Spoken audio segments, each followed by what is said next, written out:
Mother కానివ్వండి ఎవరైనా కానివ్వండి ప్రభాస్ని ఆపేయడానికి చూస్తూ ఉంటారు. But one situations out of control అయినాక అప్పుడు the real star will come అన్నమాట. సినిమాలో ప్రశాంత్ నీల్ చెప్పినట్టు ప్రభాస్ని అంతా ఫస్ట్ ఇన్నోసెంట్గా చూపెట్టి ఏదో ఒక ఫ్యాక్టర్ తను ఆపుతున్నట్టు కనిపిస్తూ ఉంటుంది. బట్ మనం ఆడియన్స్ కూడా అలసిపోతారు అన్నమాట. అరే ఇంకెప్పుడు లేస్తాడు ప్రభాస్, ఇంకెప్పుడు లేస్తాడని. బట్ ఒక్కసారి లేచినాక అసలు ఎక్కడ కూడా అది ఆగనే ఆగదు, మొత్తం లాస్ట్ దగ్గర తీసుకెళ్తూ ఉంటాడు దాన్ని. ఒకటి కత్తి ఫైట్ ఉంటుంది కదా స్వాట్, అది ఎట్లా ఉంది సినిమా? అంటే ప్రభాస్ వచ్చిన ప్రతిసారి it will be a new entry అనమాట. ప్రతి సీన్ ఎంట్రీయే, ప్రభాస్కి కొత్త ఎంట్రీయే. ప్రభాస్ వస్తే ఎలివేషన్. చాలామంది ఏంటంటే మన ట్రైలర్లో చూసి they said that Prabhas side character కదా, పృథ్వీరాజులు అందరూ సైడ్ క్యారెక్టర్లో కనిపిస్తారు అనమాట. ప్రభాస్ వచ్చినప్పుడే సినిమాలు వేస్తుంది. ప్రభాస్ లేనంతసేపు నార్మల్గా ఉంటుంది అనమాట. సో ప్రభాస్ వచ్చిన ప్రతిసారి it is an entry.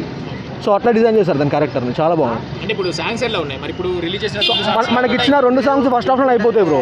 First హాఫ్లో మొత్తం అయిపోతుంది. సెకండ్ హాఫ్ మొత్తం స్టోరీ రన్ అవుతూ ఉంటుంది.